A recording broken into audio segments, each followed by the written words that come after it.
My mom would be at all my sporting events. Let's say I was playing football, okay? My mother would be on the sidelines, and if the play on the field started going one way, my mother would run along like, Mark, get him, get him. I'd be like, oh my gosh. I'd get in the huddle with the other guys. They go, Mark, is that your mother? I go, no, I never saw her before in my life. See, the greatest gift my mother ever gave me, she believed in me. I have overdosed on drugs on 3 occasions where I should have been dead. But I believe I was kept here for a reason. You show me your friends, I will show you your future. How do I know this? I hung out with losers, and I became the biggest loser of them all because I gave up everything I dreamt about as a little boy because of who I chose to surround myself with. My friends would drive me home at 2, 3, 4 in the morning. We'd be drunk and high, laughing in the car.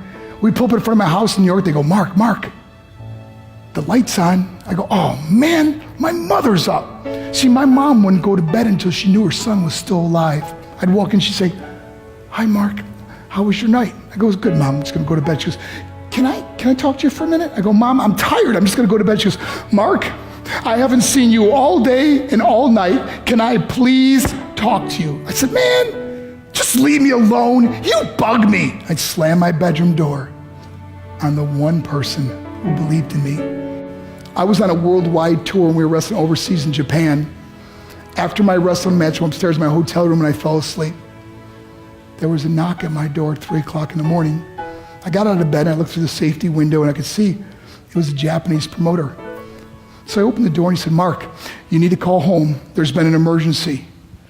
I went and got on the hotel room phone. I called back to the United States. I said, hey, what's going on? They said, Mark, I don't know how to tell you this.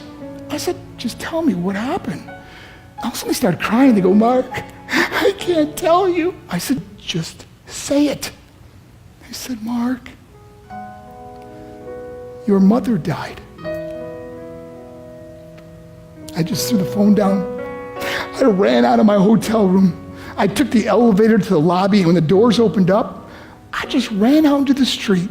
I mean, there was no cars, there was no people. It was 3 o'clock in the morning.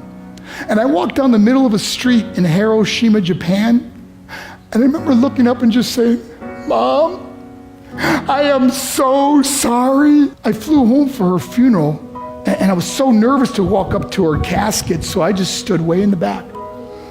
And I kept looking from a distance. I kept thinking to myself, Mom, please wake up. Please get up. And then I finally got the nerve to walk up to her. And as I got closer, I could see my mom for the first time. I mean, she was so beautiful.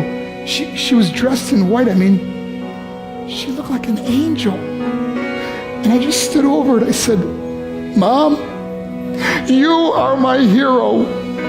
Everything I am, everything I hope to be was because of you.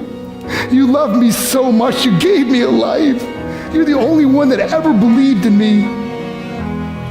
How did I repay her? By getting drunk, by getting high, by getting stupid, by hanging out with losers? For what?